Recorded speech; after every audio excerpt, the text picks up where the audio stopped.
Ladies and gentlemen, please welcome Tea Party Patriots co-founder, Jenny Beth Martin.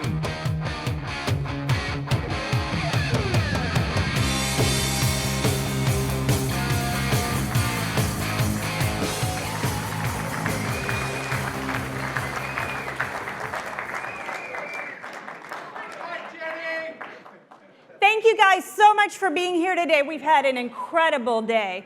You have one more speech, and I know that Senator Cruz is making his way out right now. So, one more speech from me. It's been an incredible day, and you've had terrific speakers. They were here because of you. They came here because of what you've done around this country.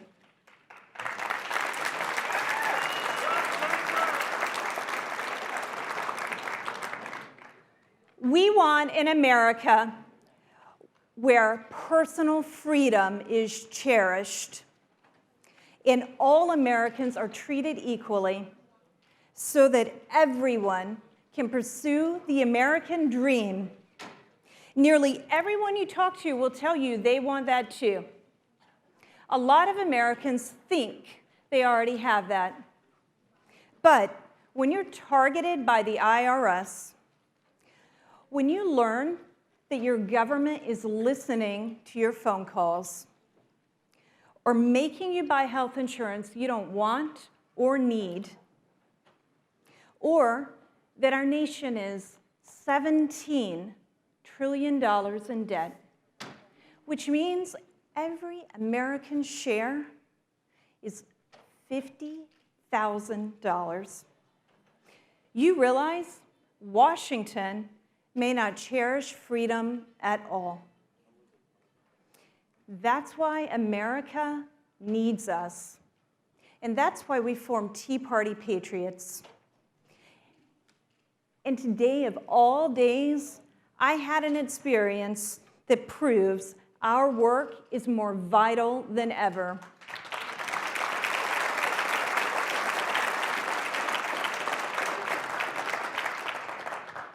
Today, when we've been gathered here to celebrate 5 years of progress, I was summoned to testify before Congress about the IRS targeting us, about the IRS striking fear in millions of American people who want to freely express their views.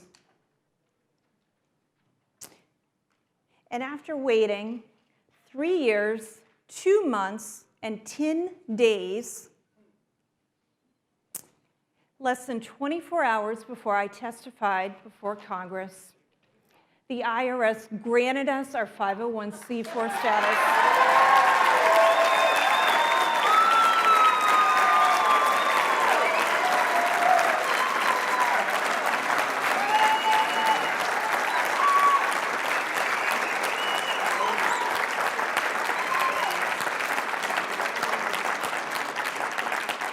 We are going to win.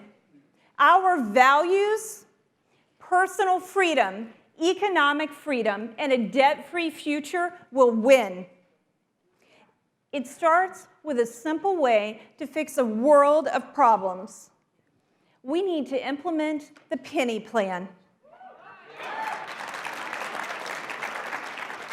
Congress could do that in their next budget, but they won't unless you force them to. You must talk to your neighbors about the penny plan. Tell them how reducing every dollar Washington spends by just 1 penny will eliminate our national deficit in 3 years. When you do this, Americans will nod their head in agreement as they listen to you, because most Americans are willing to give up just 1 penny. They're willing to reduce the services they receive by just 1% to get this country on the right track. The penny plan is the first step to the debt-free future we want. It's an answer to the problems that gave rise to the Tea Party. When this movement started, I was going through personal financial crisis myself. My husband and I found ways to keep the roof over our family's head without a government bailout. Some of you have told me you've been there too. You know what it's like to lose everything and have to start over. So when we say we're willing to give up just a tiny bit of government services, we're not saying it because we've never had any needs. We want this because we do not want to see the country we love and cherish stretched too thin the way we were. We don't want our children and grandchildren to be stuck with our bills. So that's job number one, implement the penny plan. Saving a penny sounds simple. Our next task sounds like a hard one. Some of you may even think it's impossible. It's not. We will amend the Constitution and replace the tax system with a fair, fixed, flat rate.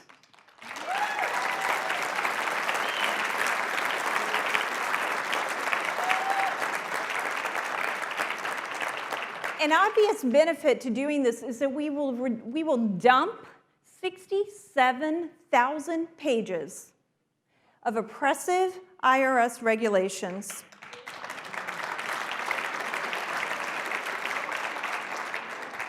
And we'll replace that with a tax that is simple and fixed. Now that will save families and businesses billions of dollars every year in taxpayer preparer fees alone.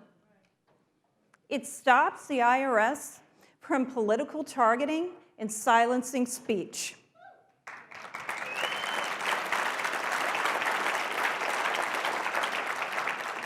It takes away many of the special interests on K Street, and it frees us from the politicians who only serve their own interest rather than the people's.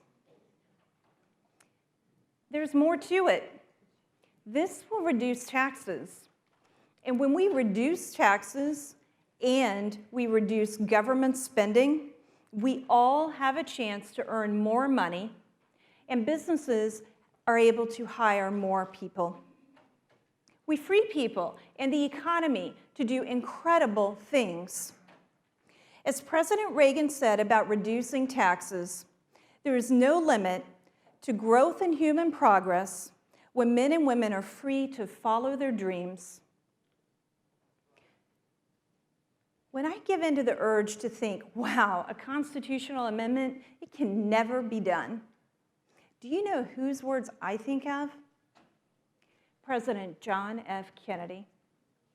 President Kennedy said, we will put man on the moon in a decade, and we did. When asked why dare attempt such a difficult thing, Kennedy said, we do these things not because they are easy, but because they are hard, because that goal will serve to organize and measure the best of our energies, because that challenge is one we are willing to accept, one we are unwilling to postpone, one which we intend to win. To amend the Constitution, to revamp the tax code, that's a challenge we are willing to accept.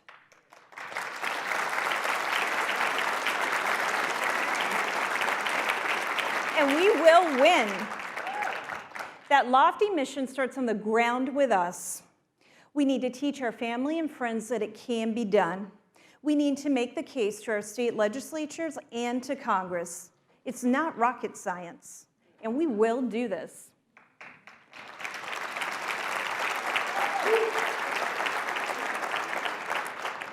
There's a third thing, or rather there's a third charge that falls to us if we're sincere about personal freedom. And this job requires work now through 2016 and beyond. We must repeal the entire health care law.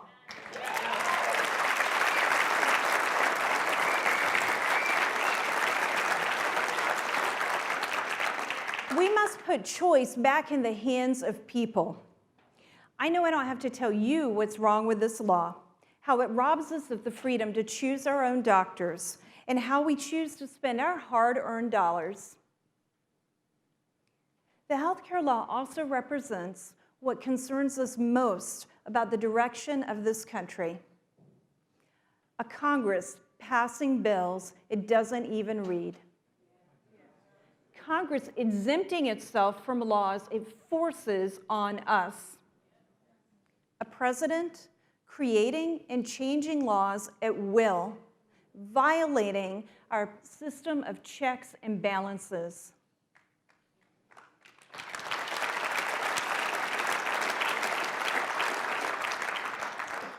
To push back Obamacare will likely require a new Congress and a new president.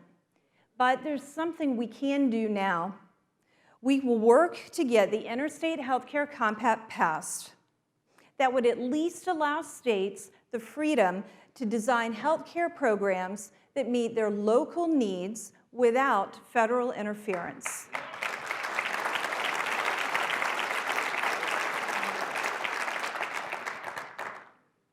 I know we can do these things because Americans of all political stripes want freedom. Freedom to make our own choices about our health care. Freedom to start a business. Freedom to talk on the phone without the government listening.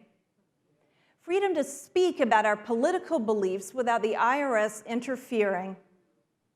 And without harming others, freedom to live our lives the way we see fit. The dream of freedom unites and motivates millions of people across the world, and it has for centuries. President Reagan said, as long as that dream lives, as long as we continue to defend freedom, America has a future, and all mankind has reason to hope. This week, you may have seen the viral video, I Am a Ukrainian. In this video, Yulia says, we want to be free from a dictatorship. We want to be free from the politicians who only work for themselves. More than 3 decades ago, in October 1982, John Mooney, a young naval man, wrote home to his parents. They were so moved by the letter, they sent it to President Reagan, who read it in his weekly radio address to the nation the Saturday before Christmas. Dear Mom and Dad, today we spotted a boat in the water. We picked up 65 Vietnamese refugees. It was about a 2-hour job getting everyone on board, screened by intelligence, checked out by medical, clothed, and fed. Now they're resting on the hangar deck, and the kids, most of them seem to be kids, are sitting in front of probably the first television set they've ever seen, watching Star Wars. Their boat was sinking as we came alongside. They had been at sea for 5 days and had run out of water. A couple more days and the kids would have been in pretty bad shape. I guess once in a while you need a jolt like that for us to realize why we do what we do. How important it really can be. I mean, it took a lot of guts for those parents to go to sea in a leaky boat in hopes of finding someone to take them from the sea. So much risk. But apparently they felt it was worth it rather than live in a communist country. For all our problems, with the price of gas, not being able to afford a new car or creature comforts, I really don't see a lot of leaky boats heading out of San Diego looking for Russian ships out there.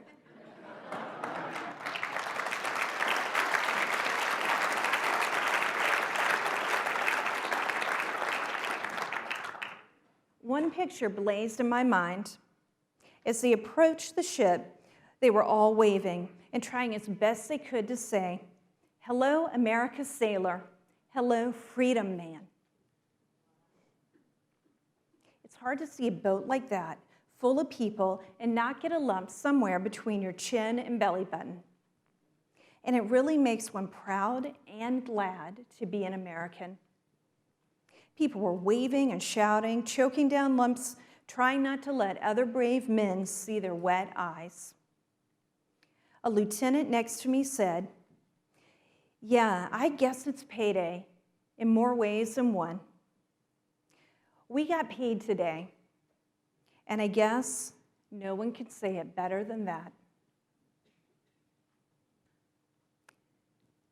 America will be the land of the free only as long as she is a home of the brave, only as long as we, the people, stand for liberty. We will be free because of those defending us abroad, like John Mooney on the ship in 1982, like Emery McClendon and Mark Herr, who spoke to you today.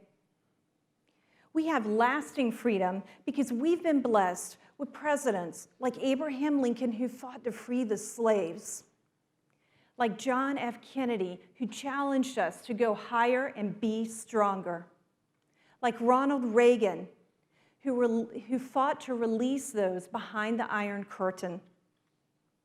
And because of you, freedom will endure. 5 years ago, fewer than 50,000 people were talking about tea parties. Today, there's hardly a political conversation that doesn't mention us.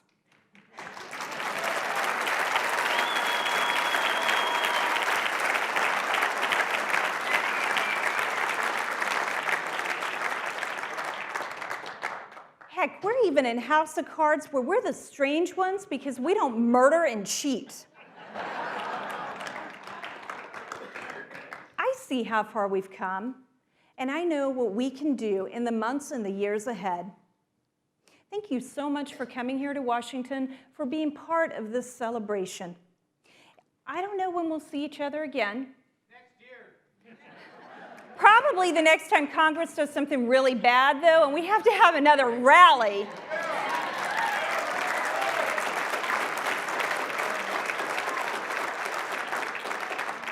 We'll keep in touch through our webinars, through your local groups, through the groups you'll go home and start.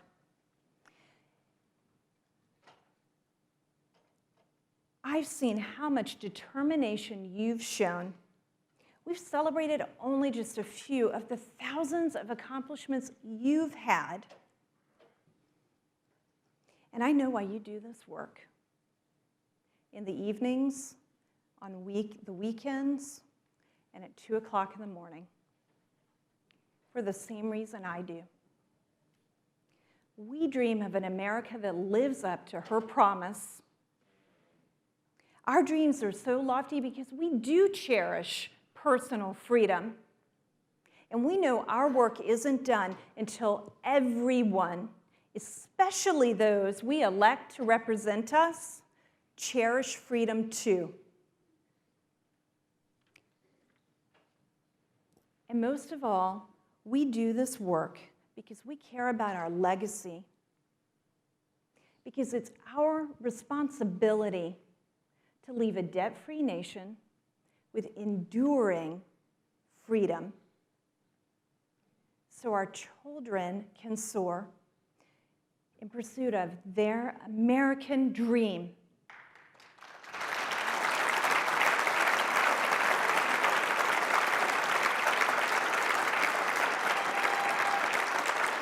Thank you.